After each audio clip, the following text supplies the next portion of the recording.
Good afternoon, everybody. My name is Inga Cotton. I'm the founder and executive director of San Antonio Charter Moms. These are Charter Moms Chats, and today we have a new Student Stories blog post we're featuring on our blog, sachartermoms.com. It's pinned to the top right now.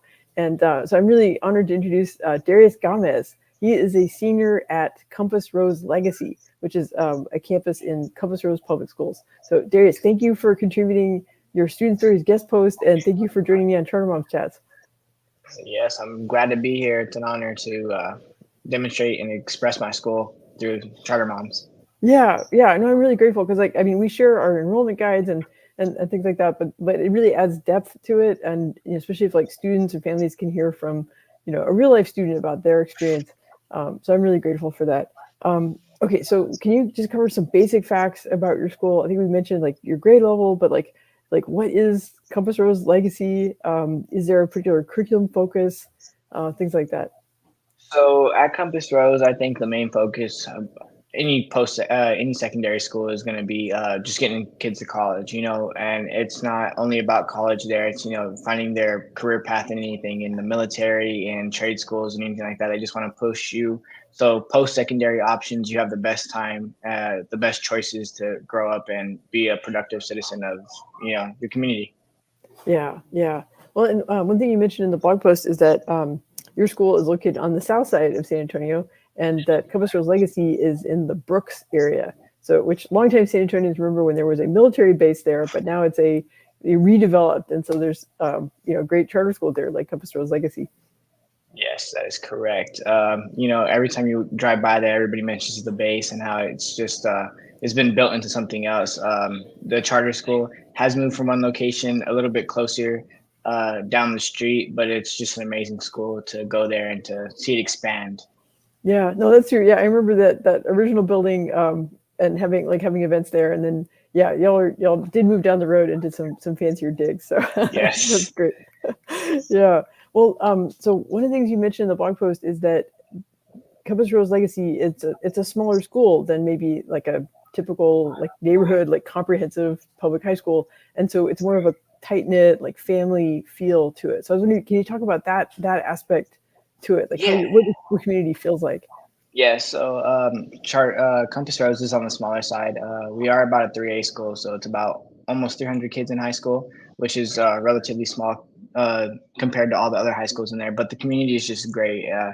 I feel like it's just you're a person, not a number in the school. They really get to connect with the admin, the teachers. They sit you down, they figure out what you need to be, what you need to do to succeed, and they just push you and help you in every aspect of that. Yeah, that's so important. Those relationships with, because then your teachers have faith in you. They're willing, they pay attention to you, and they're going to keep giving you encouragement. No, so I thought it was interesting. So in your post, you mentioned that when you made this switch to Compass Rose, it was during middle school, and I was wondering, could you, because that's something that comes up. We host events like School Discovery Days, and families are coming, and they're like, hey, I have a kid going to middle school, and I'm not sure what we should do. So what was your thought process then, and what influenced you to maybe consider changing schools and choose Compass Rose? So I started off in Brooks, coming up through elementary, right before middle school, and it was just more of seeing where my friends went, trying to go somewhere comfortable, but not only comfortable, close and new, because it was a new school coming up when I started. Just to start something, to go into the unknown, something new was just piqued my interest, and I was like, I have friends here, and we could start something great. Yeah, it does help to know. If friends you already know who are going, that's a good, and then you get to be part of helping to found a new school community. So now, okay, so I should have looked this up, but are you part of the first graduating class, or have there already been graduating classes from? Yeah, so I'm one of the founding students of Compass Rose, but this is actually going to be our second graduating class. Our first graduating class was last year. Nice. Okay. Yeah, it's exciting for me to when I remember when Compass Rose was brand new school, and so then to know there's multiple classes of graduating seniors, that's really exciting. So a thumbs up to Paul Morrissey, the founder. I remember when this was just a twinkle in his eye. So Yeah. yeah, that's great. Yeah. Okay. So, and then, so during your time at Compass Rose, that is also when the pandemic happened and when you had to switch to distance learning and trying to stay connected and stay motivated. But it's really hard because you're not on campus and you're not interacting with your teachers the same way. So, like, what were some of the things you learned from that? I mean, I know in our household it was a struggle. I think everybody struggled with that. So, but it's kind of what you take away from it, right? Like, how do you overcome? Yeah, so the pandemic started up around the end of my eighth grade year.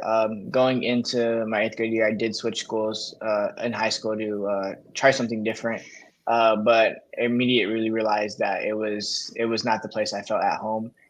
So I did make the switch back into Compass Rose during 10th grade. But during the pandemic, I do believe it was hard for everybody.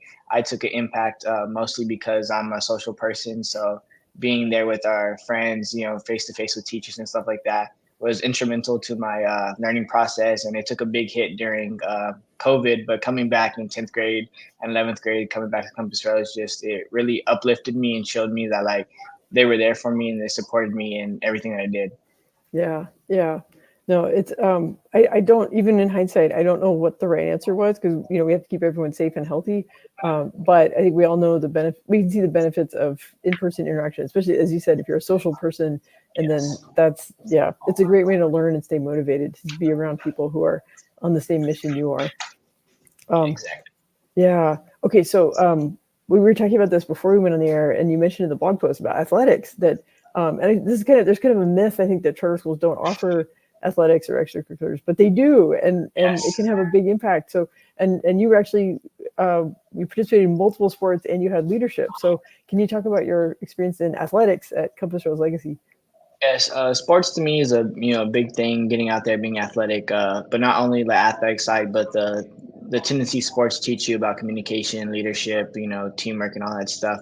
But starting Compass Rose, we started, I believe, our basketball back in middle school. So I've been a part of the basketball team since middle school.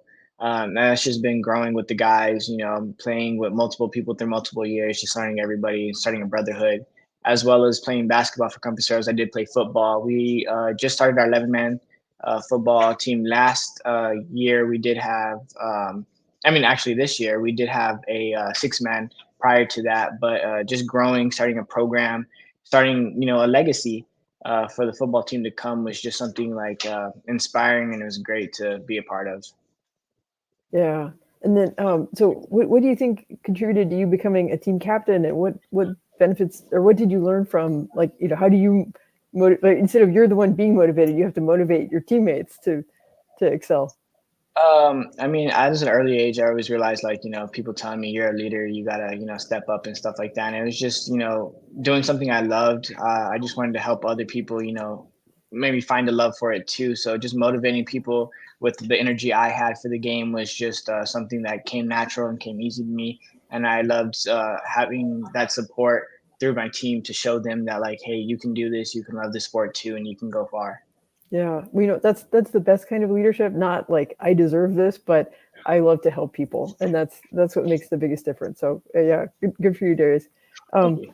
so okay, so in your post, I thought this was really insightful. You talk about why it's important to embrace change, and it's important for students to challenge themselves, and so sometimes you had to take on the harder task, but it helps you grow. So I was wondering, can you kind of like maybe explain that again, like for maybe folks who haven't read the blog post. I really encourage people, like the way you word it is beautiful, but why is it important for young people to do hard things?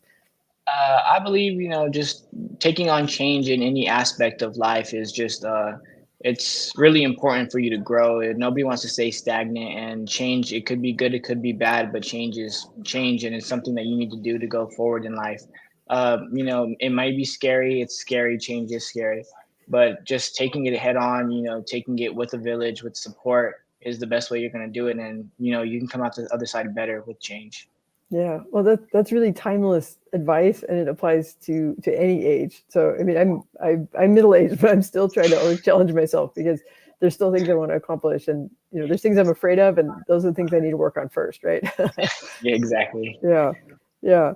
Well, I mean, your blog post is wonderful, but are there any stories that maybe didn't make the cut, didn't make it into the written post, or that you would feel like describe what the culture is like at your school, maybe for people who haven't come to visit yet? Yes, I'm actually glad you used the word culture.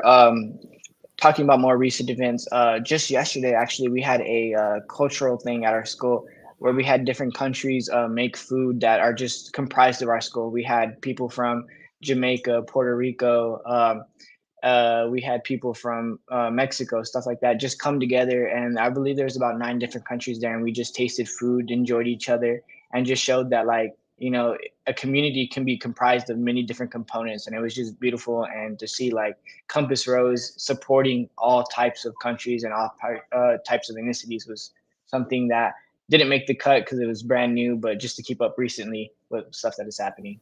Yeah, yeah. No, that's a beautiful thing about Compass Rose. It's being to be culturally responsive and be as inclusive as possible and make sure all students feel like they can belong. And that's a great thing about Compass Rose culture. So yeah, and that's a very timely example. So and it sounds delicious too. Yeah, it was. It was. Well, okay, so we've covered all of my questions except I wanted to, highlight for folks like, how, like, I'll put the website up on screen. This is how, if anyone's curious about Compass Rose, this is how they can go to the website and figure out how to apply. And I guess, I don't know, do you have any advice for, maybe like, those middle school, high school age, like kids closer to your age, and like if they're thinking about changing schools? I know you've talked about the importance of embracing change and, look at what your friends are doing, and but I guess what advice would you have for folks thinking about? I would say people just take a leap. It's something that you may need, you may not need, but it's always good to try. I mean, if you're looking for a tight knit community, a close thing to grow into, Compass Rose is the place for you. It's really small. We are growing every day, adding things and stuff like that. And it's just something you can blossom in. And if you don't like it, you can always change. But change is something that you shouldn't avoid. It's something that you should embrace. Yeah, yeah. Well, and like you said at the get-go, the Compass Rose is a place, it's going to prepare you for whatever you're going to do after high school, right? Whether it's go to college or military or a career, it's setting those higher expectations. And I think that's something that especially parents want for their kids, but hopefully this embracing change is something that kids can learn to do over their whole lifetime, and that will open up more opportunities for them. Yeah, exactly. Yeah. Well, great. Well, Derius, do you have any closing thoughts? And we've covered all the questions I wanted to ask, but I really appreciate your writing and joining me to share your story. Um, I don't have any closing thoughts. Just maybe give Compass Rose a try. Change. We talked about change a lot. I think embracing change is something that's great. And even though you live with fear every day, change doesn't mean you have to be fearful of it. Yeah, that's great advice. Don't be fearful of change. Okay. Well, thank you so much, Derius. Have a great evening. You too. Thank you for having me. All right. Take care.